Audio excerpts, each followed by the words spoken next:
You wear your watch to tell time. I wear my watch to tell you how valuable my time is. It's your boy Jacob. You're listening to Who the Fuck Closed Last Night. On this episode, we're talking to Courtney Dam Richards, who owns Bartist, with her husband, Tim Dam Richards. They've been doing a series of very popular pop-up bars in and around Denver.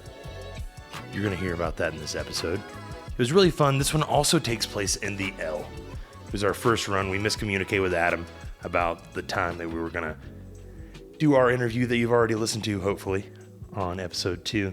So we were already set up in the bar, and Courtney happened to walk in. We started talking to her, and we looked at her and said, Courtney, you want to do a podcast with us right now?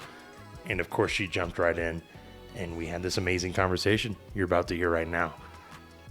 So thanks for tuning in. Hope you enjoy it. Let's get into it, man. We just want to jump right in. We want to hit the intro. Yeah, let's hit the intro. Well, you want to go with? Let's just go with welcome to Who the Fuck Closed Last Night. Yeah, welcome in. This is our first time doing an on location one. I'm Jacob. I'm Chad, And we're here with a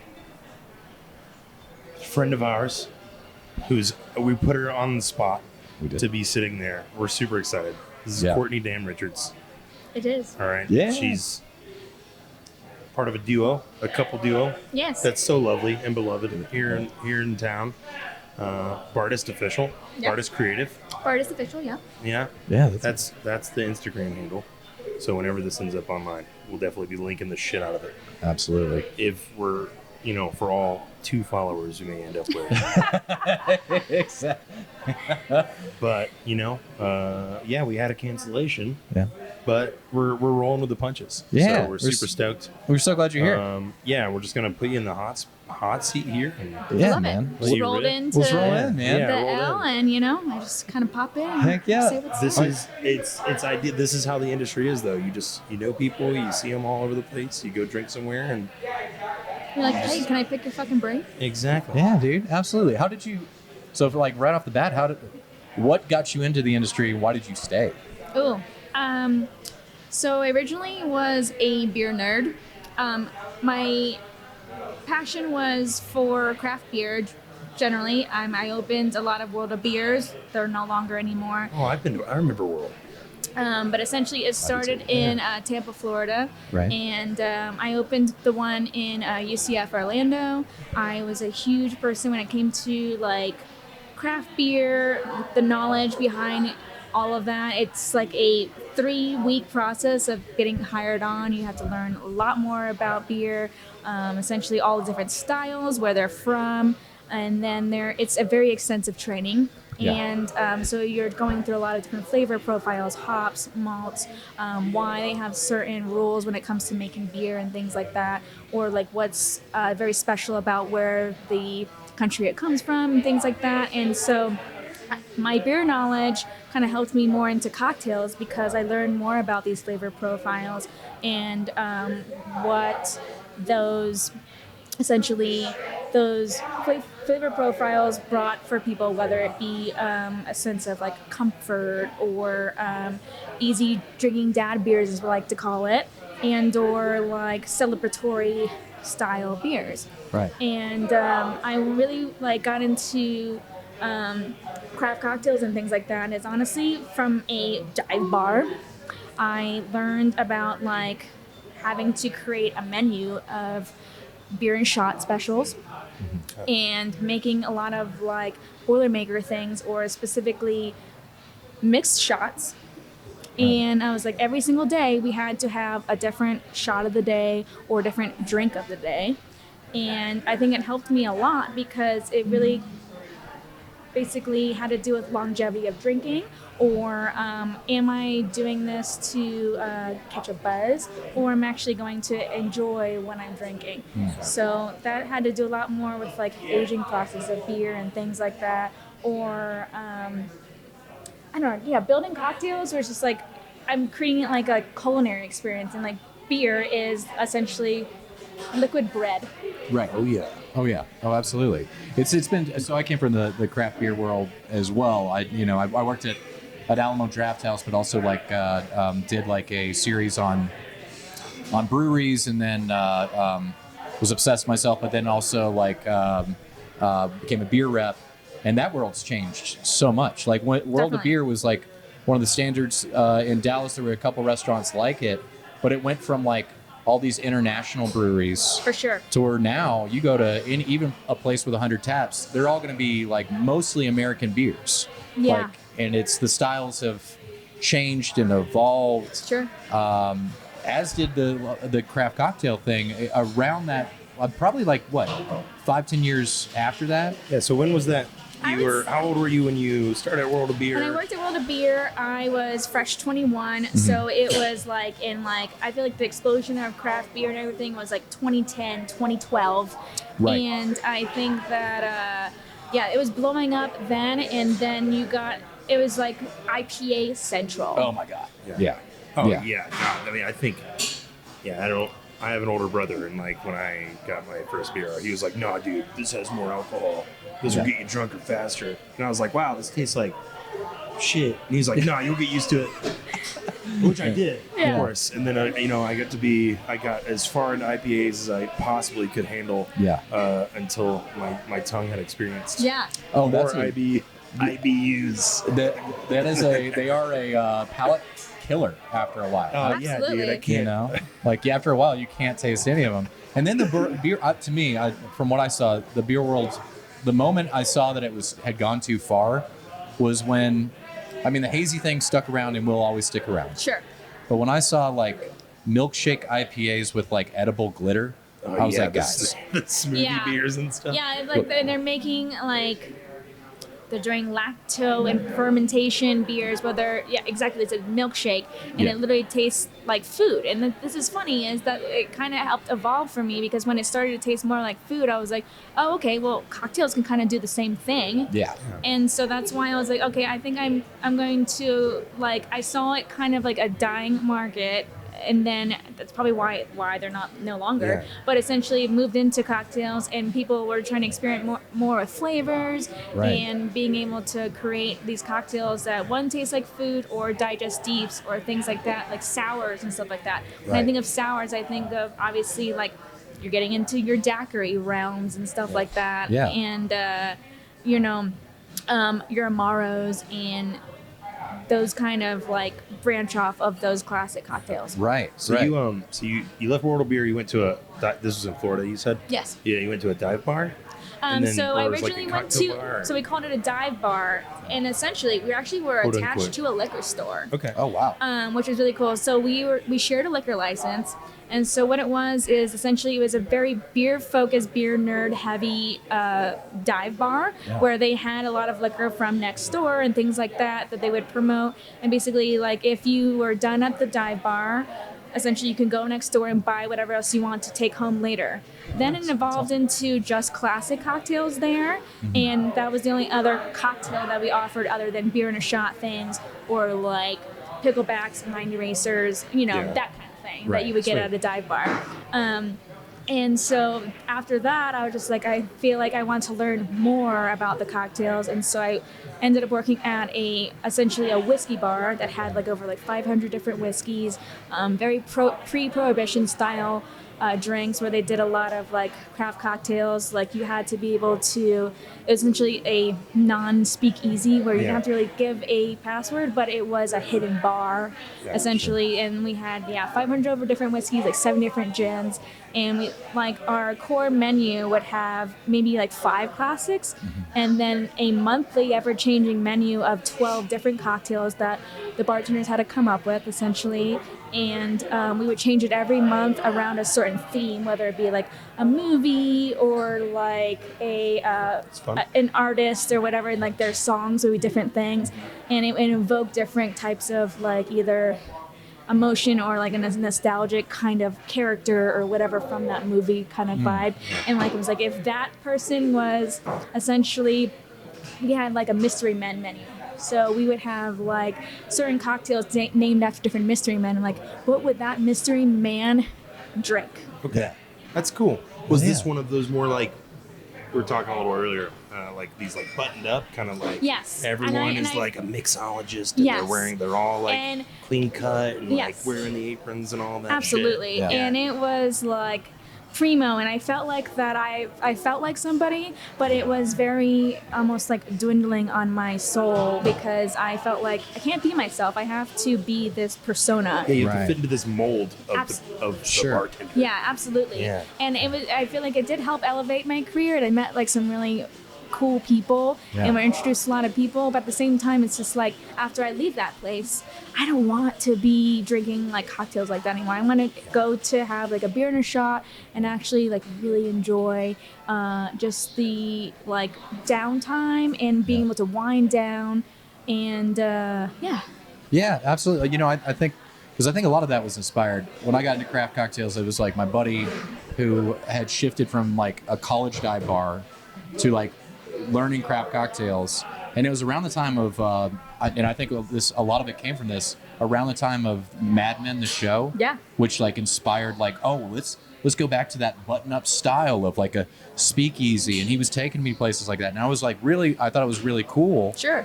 But then when it came down to it, it's like the experience of sharing a drink with somebody and talking to a bartender. Absolutely. It doesn't have to be that, but you can still have an incredible experience, have an incredible cocktail For sure. without that That pretension. environment can be so intimidating. It can Yes. be. Yeah. Yes. I I mean, felt so yeah. like Gatekeeping, if you will. almost like yeah. imposter syndrome a lot of the times where I just felt like, okay, I am like they're the elite, and I hated that. Yeah. But I also like kind of was like, well, but I kind of like want to like tread the line a little bit and like again pick their brains too, be able to get the knowledge that I want, like needed and or like strive for, and get that drive when it comes to like making cocktails and stuff like that too. But it's kind of like mentally exhausting. Oh yeah, you're having to put in so much. I mean, yeah, those people, you know, the cocktail scene, what would you call it, like the cocktail renaissance of like the early 2000s, like so many crazy techniques, you know, building all sorts of different like products, making your own bitters, shrubs. Oh my god, I made this really cool syrup. Yeah. Let me tell you about it. Yeah, and it's Yeah. it's, Oh, it's, God. it's good knowledge to learn. Make my but, own like, bitters at taking home. that. So you're saying you're like, there's got to be a way to take this knowledge and bring it out. For sure. And so, what was after that cocktail bartending? What was the next step for you? The next Kinda step for moving me towards- was honestly to be able to create I guess an environment where you don't need to have to be pretentious to put out good cocktails. Yeah. I wanted to be able to like have fun with it. Sure. And like kind of give a little bit of my own identity and what I appreciate, and not have to have like this constant like, oh, I this is the methodology of behind I did this and this and this. I feel like that there is like a level of simplicity, but you're able to elevate those cocktails in a certain aspect of that. Like you want to create something that gives that nostalgic experience when you take the first sip of something. Yeah. And like there's nothing better than like having a really good thing that I like when I go out to a restaurant. I want to have a really good cocktail, and I want to have a really nice bite of food and be able to like actually like close my eyes and actually like truly enjoy it and be like, okay, this is like a moment of bliss and happiness where like I enjoyed both of these things versus like, oh, I care more about the cocktails and not so much the food. There is like a nice balance between those two things. Absolutely. And the experience along with it, and I'm not feeling like I'm fed something because the bartender told me that this is what they like or this is what they're trying to give me. They're Yeah. curating an experience for me and my wants and my likes. Yeah. I love that. You know, there's a scene. Have you guys seen the movie Sideways? Oh, You should no. absolutely see I it. should. It's You one of should. those that I'm like, I As anybody in actually have been nervous anybody about in the this industry, moment where you asked me and I about haven't Sideways? seen it. anybody in the movie, anybody in the industry should see the movie Sideways, because I was always turned off by wine because of the pretension, because it was such an outward pretension. Yeah. And there's this brilliant scene where they're going through wine country, they're trying all these wines, and this guy is a wine snob, and the best wine that he has ever had, and the best experience he's ever had, is a wine that he's drinking out of a styrofoam cup at the end. And it's like fucking Yeah. brilliant. I've heard about that, yeah. Absolutely. You can have that same experience without all of the other hubbub. I think that's what's cool about our job is we get to provide that experience for people, sure, for sure. You know?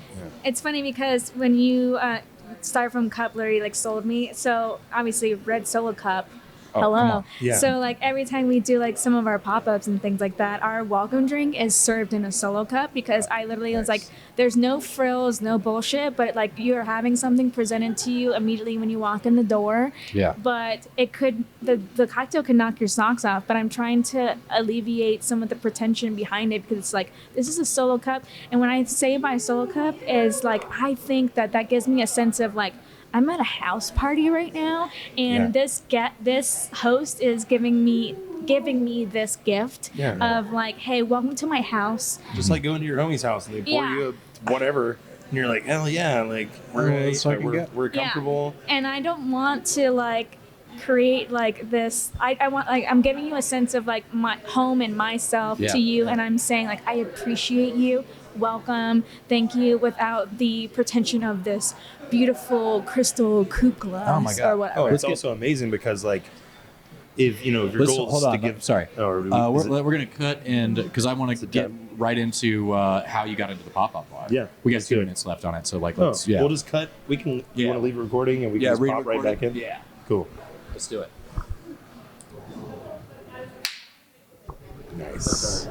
That's our slate. Yeah, we don't. The slate. We don't know the slate yet. Yeah. Yeah. So Red Solo Cup. Like I was about to say, like the beautiful thing is, if you're concerned or what you're trying to do with a pop up or anything is like I want you to have what I have made as a good tasting cocktail, something I make, and it's like there's no visual presentation to influence for sure what you're about to taste. Right. That's like a really awesome thing about that is like you want to put some good shit in that cup. Yeah. And give it to them.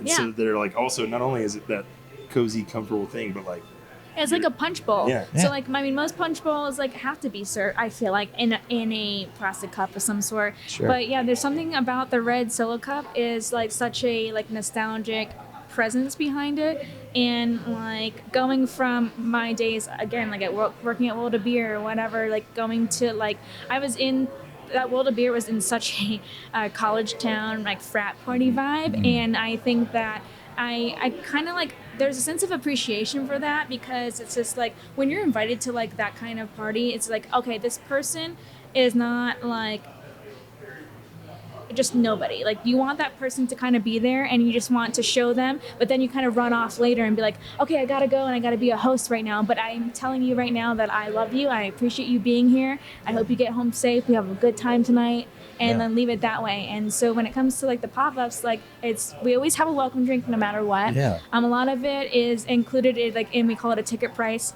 Essentially our ticket price is purely based off of prep. It really helps us gauge numbers and being able to prep appropriately, but also be able to make sure that we make enough of the product. And so when I have that already presented, it gives a little bit of, I guess, of a buffer between they get to enjoy that, and then I'll give you like a really fucking cool presentation drink and with like all the garnishes and bells and whistles. But I don't think that the welcome drink needs to all the bells and whistles because I think the Red Solo Cup tells it all, and it just shows, like I said, like that, like hospitality in a sense of like, thank you for being here. Yeah. And how did y'all like? What inspired the pop up? Kind of run it because you said you were at the buttoned up cocktail bar. What was that sort of process? For as long or as short as you want to get to how? So essentially, me and my husband, we lived in Florida, and we decided to like in like a couple months of us actually dating, and he already had like this pop up Bartist thing established already. So he originally was doing a lot of personally curated, I would say menu designed things like paired a lot with like food and things like that, like at either the restaurant he worked at or like a little side project dining experience. And so it evolved much more into where we decided, like when we got together, it was like, we're going to move here, we're going to evolve this company into so much more and do more pop-ups and things, and honestly create traction for the sense of that we wanted to open our own bar. And we wanted to create an experience at our own bar where it felt like a sense of home, but for our ideals and things that we really appreciated and valued, as far as us individuals or culturally and things like that. And the pop-ups were, for the beginning, was like all funsies. Like it was like whatever was like needed and necessary. And we found our niche people, which is when we found Lexi at Honor Farm / Electric Cure is where we originally found her. And she was like, I really enjoy y'all's personality, and you guys like to be silly when you go out and have fun and be able to let loose after your shift and things like that. Yeah. And so, like, we presented this idea because we just were fans of Always Sunny in Philadelphia. Right. And that in itself is just hilarious because they're obviously dive bartenders and best friends that have a good time. And I think that's kind of what me, Tim, and Lexi are like best friends, like to have a good time, like to create menus that are kind of silly, but still, like, at the end of the day, we are bartenders and want to create experiences and cocktails and things like that. Yeah. And so it evolved more into that. And the first year that we did it was just fun and games. Let's see how it goes. And it created so much traction because people were huge fans of the show. They were huge fans of Tiki originally. And honestly, garbage silliness. Oh, yeah. Yeah, me and just this past week, me and Chad went to the first pop-up we were able to make it to. Yep. Of theirs. It was called Erectile Dysfunction. Oh, my God. So, I mean, yeah, like, these guys like to have a good time. They like to get a little wild, a little dirty. Poke fun a But little yeah, bit it's a good time. and have a little bit sense of enlightenment in very serious things, and being able to have a sense of escapism when it comes to real life problems and stuff like that. And I think that's kind of what Always Sunny is. Like, probably the people that do go to this make-believe bar essentially wants that sense of escapism, to get silly and to know your bartender. It's like a debauchery version of Cheers. Yeah. I love that. Absolutely. No, so I mean, kind of as you guys developed, how did you land on, some of the, like, for lack of a better word, like edgy or like sometimes dirty, a little definitely irreverent. Like, how did you guys end up knowing that you kind of seeing the landscape and knowing, hey, like people like this? Sure.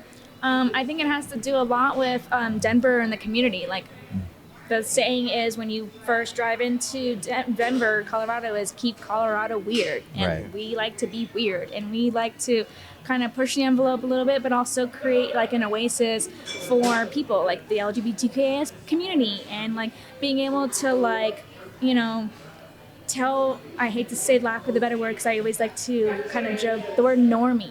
Right. Yeah. We use it as like a derogatory term. Yeah. Oh yeah, no, I do it. I do it all the time. referred to plenty of people as normies 100%. in my time in the industry. I'm like, it's just it's some fucking normies. I'll say right some Chad. There's some Chad. Definitely some Chad. Yeah, absolutely. So it's like kind of like to poke fun at them a little bit, and also it's just like we don't really need your approval, or we don't need this Karen and Edgewater to call Electric Cure a satanic bar or anything like that. Like let's kind of like roll with it a little bit and like poke fun at it, because there is so many other people that can get behind that and not take it so friggin' seriously. Yeah. And like that's kind of like the premise behind it is like, let's not take all these pop-ups too seriously. Like, let's have a little fun with it, make it enjoyable for our guests, and also like there is a slight element of cocktails and things like that. It's not going to be just giving you sugar bombs and acidic bombs. It's really like a more methodical way of being able to use like zero waste things and stuff like that, but create like a really cool cocktail and that goes on theme with Always Sunny. And it's Always Sunny is a hodgepodge of things and characters and people, and I think that's kind of like our clientele too. Yeah, man. When we were trying your cocktails, I think I mentioned this to you too earlier.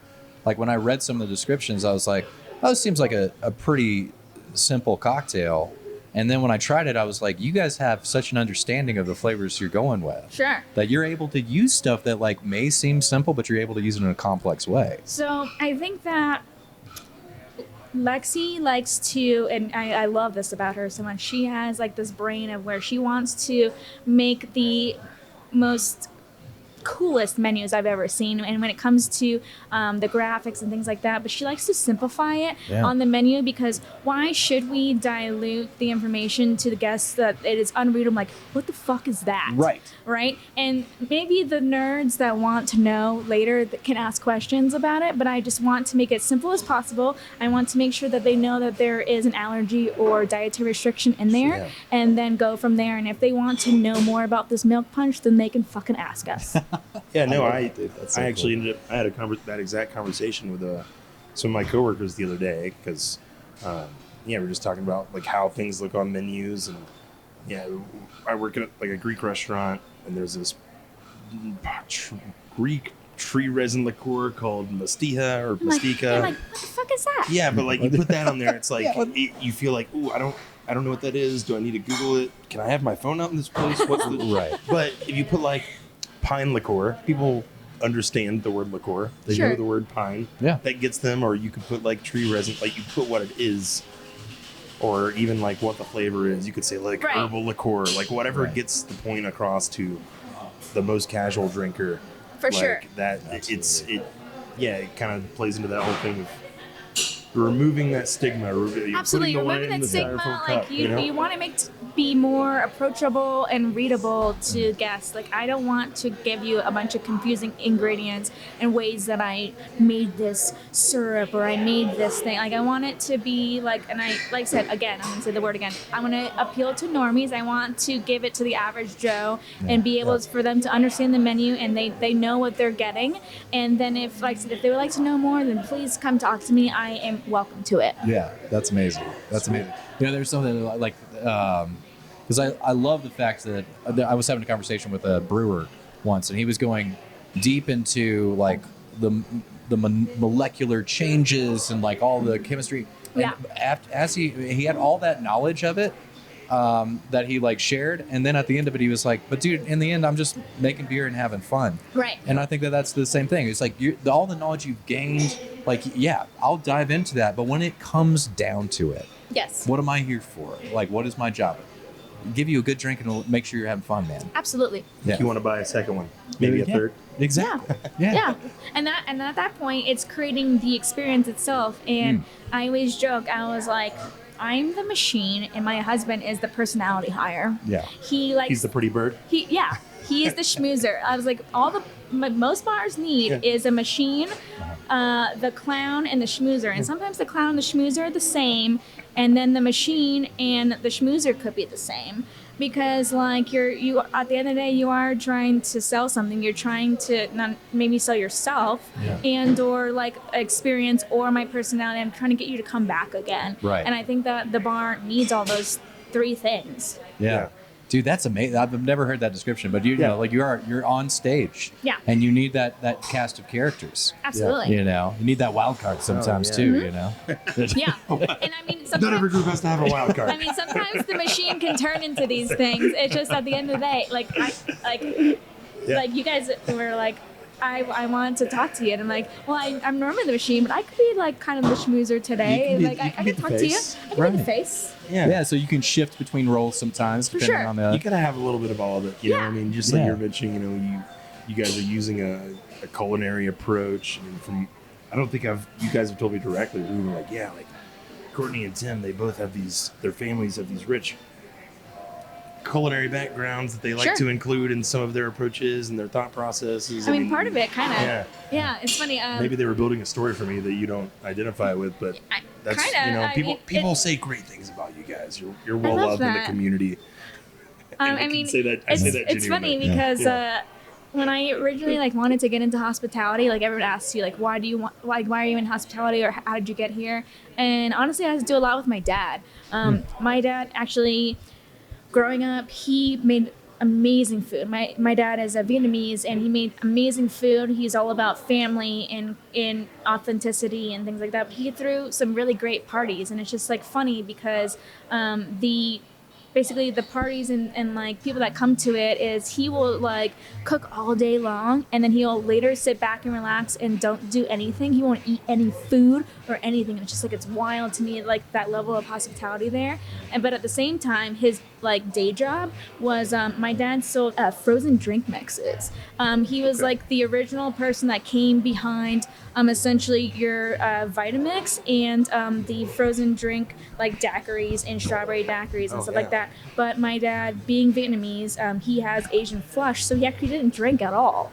And so he like literally like always had this level of like, I'm trying to appease to the masses and people, but have like that level of hospitality, but also like the, I guess, wanting to essentially create like an experience for people. And it always like kind of like set really well to me when I wanted to be in hospitality, because I just was like, okay, he actually wants to create like this community behind all the things that he makes, and like really enjoyed like, I guess, creating that sense of nostalgia and like homeliness. Yeah, absolutely. There's something we've touched on this, but there's something beautiful and spiritual about breaking bread with people and For being sure. the person behind the bread they're breaking. you Yeah, know? absolutely. Yeah. I think it's like super cool because I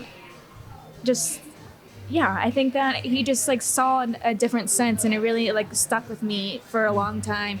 And it's funny because it's ironic because it's like, bartending's not really a real job. I'm like, Dad, you did this for years. We're lifers is the term we've been using. Yeah, I'm a lifer. absolutely. I left the industry for a while. Now I'm back. Now I'm staying. Yeah. Same. Yeah. I mean, as far as, because you're running these pop-ups, these are always just one-night events. How long would you say, like from planning, knowing that there's a date until all the way up to that point, like how much time are you putting into one single night? Sure. I think that when it comes to these pop-ups and things like that, like as a longevity and like a future presence, our goal is essentially to open a bar in Denver.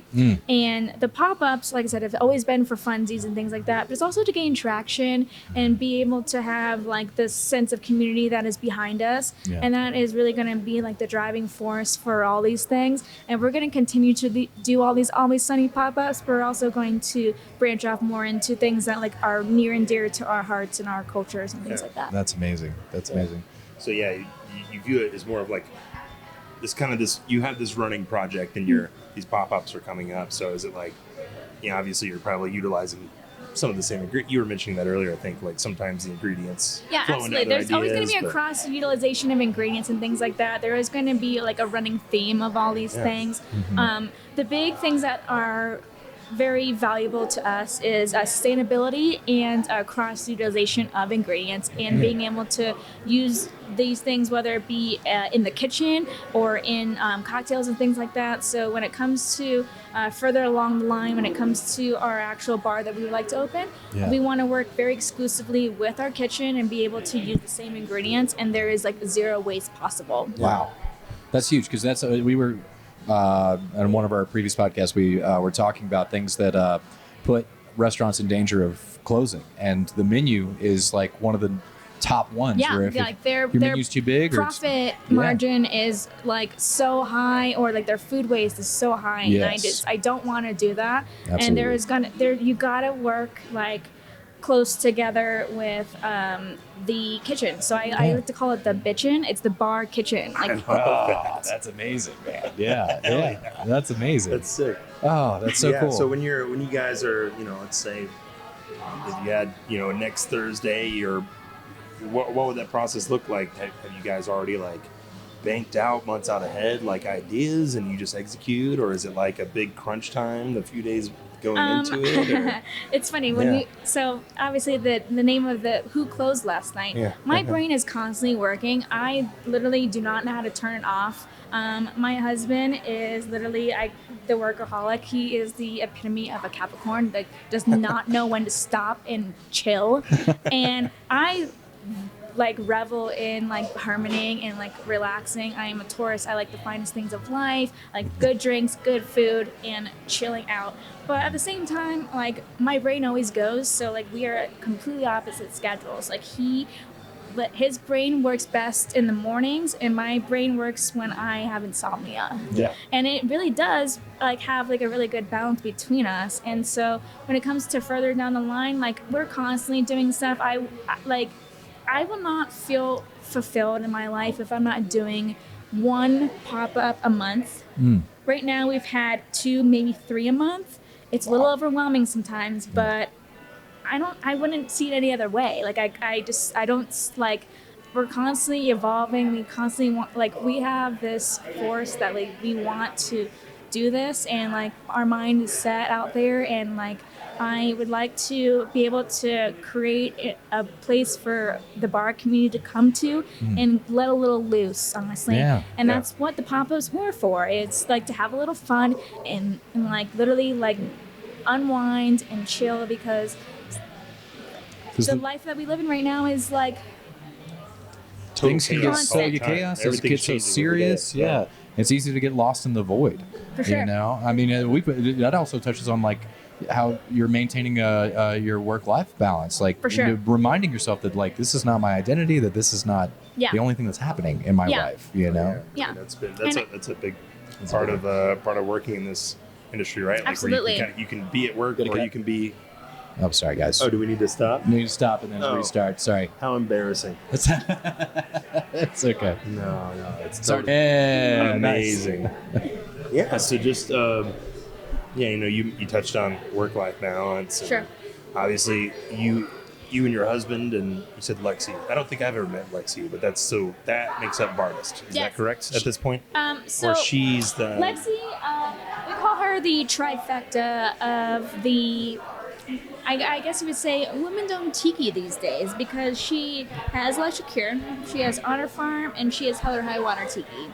And she has been one of our best friends ever. I think that she has really fed into our like wants and needs when it comes to maintaining a little bit of silly, a little bit of I guess, lack of a better word, serious tiki, and creating an experience to keeping Denver weird. And so she has just been like the pivotal friend that we really needed here, and we love her so much. We've been working with her for like 5 years now, and creating not only like Always Sunny things, but branched off from the Rum Hand Thanksgiving to the other Always Sunny holidays, whether it be Patty's Pub or Rock Flag and Eager July 4th. And it's just we're going so much further than that, and being able to like, I think we originally became super fans of that show, but it's become so much more than that, because now it's like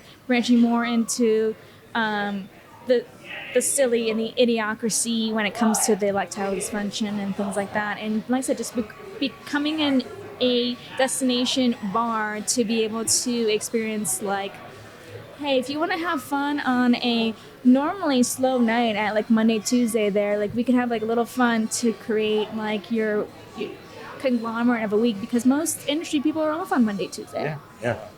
I mean, but I literally was about to say something and I totally lost it.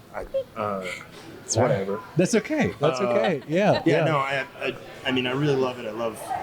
I think a little bit of what we were talking about beforehand is like, I just really love how, we're getting away from sort of that super stuck up, snobby thing. We're still like making really professional cocktails. Honestly, I think it creates an environment to like be even more creative, because you're not putting yourself in this box that it has to pair well with everything, or it has to work well on the menu. You can just do some random, weird, experimental thing. And I feel let like a bunch of people try it. Yeah, when the people come to it, it's a lot of it is industry heavy, because it is on those days, and so you have all these really cool creative minds together that like to fuck around and find out. Absolutely.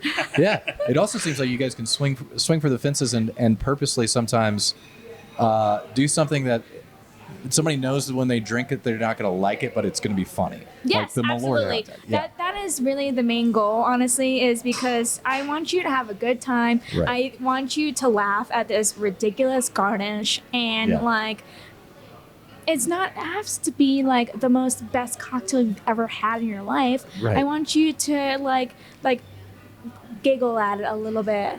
Yeah, absolutely. Like that's part of the experience, you know. I mean, you it's, can't take it all too seriously. you right? can't take it all too seriously, Yeah. man. I love that so much.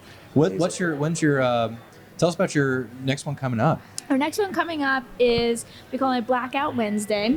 It is the day before Thanksgiving. It is called Always Sunny Rum Ham Friendsgiving. Essentially, we have a couple of staples that have always been on the menus since our 5 years of doing this. And we kind of play around here and there when it comes to the other cocktails, but they're always sunny themed in Philadelphia. Yeah. And again, like you're gonna go there and have a good time. You're gonna get silly. You don't have to worry about your family and arguing with them, especially after lately, and or being able to like, hey, I don't feel like going home to my family. I want to have a Friendsgiving where I live and not to go too far, and being actually to go out and enjoy. And it isn't like pure debauchery or anything like that. It is mostly about just like, yeah, having a good time, having a couple cocktails, and see some of your friends that happen to stick around for the holiday and not go out of town. Hell yeah. Yeah, I mean, I think that if someone's listening, this will probably be well after that next one, but we'll definitely make sure to pop in and, check the Instagram page once Yeah. again. Yeah, It's what is- Bartist Official, right? November Yeah. 27th. Yeah. How do they find you Wednesday? guys and find out about the pop-ups? Yeah, it's Bartist. Bartist Official. Yeah. Essentially that, or you can follow me at Courtney _Dam _Richards. Yeah. Yeah, I handle all of our social media for the most part. We're going to be constantly posting like crazy about it because it's coming up in the next 3 weeks, Yeah. if that. And yeah. Yeah, and Yeah, however, fun. whenever this happens to come out, we'll just tag on a little. We'll look out. We'll There might look, be some we'll hop other on there, we'll look surprises on in there, between. We'll just be like, hey, this is what's coming up. This is what's next. coming up, baby. Yeah. I'll go ahead and plug in the fact that I personally have drinks on Big Red. That's where I'm going to be posting the first stuff for the podcast and everything. Yep. So, we're in the baby stages. Yeah. But, Yeah. we I guess we can go ahead and close up for the night. Yeah. We super duper appreciate Oh my God. Thank you so much. We're gonna we'll have to get on with Tim and Lexi at some point. Yeah. Absolutely. As We'd well. love to. Yeah. That'd be really cool, Because man. after I've been to Honor Farm and Yeah. Hell or High Water a few times myself, so we'll have to go do some. Maybe maybe one day we can do it on location while there's a pop Ooh, up. there, really that'd be cool. really silly. That'd be really Yeah, silly, yeah. man. I'd We'll love get- to. we'll get Might be fucking some weird. tricks and things and stuff in the works. Yeah. You never know what you're going to get there. Let's Yeah. do it. Okay. All right. Oh, God. Thank you so much. We Thank really you. appreciate Thank it. you. And this is, yeah. Who the fuck closed last night, man?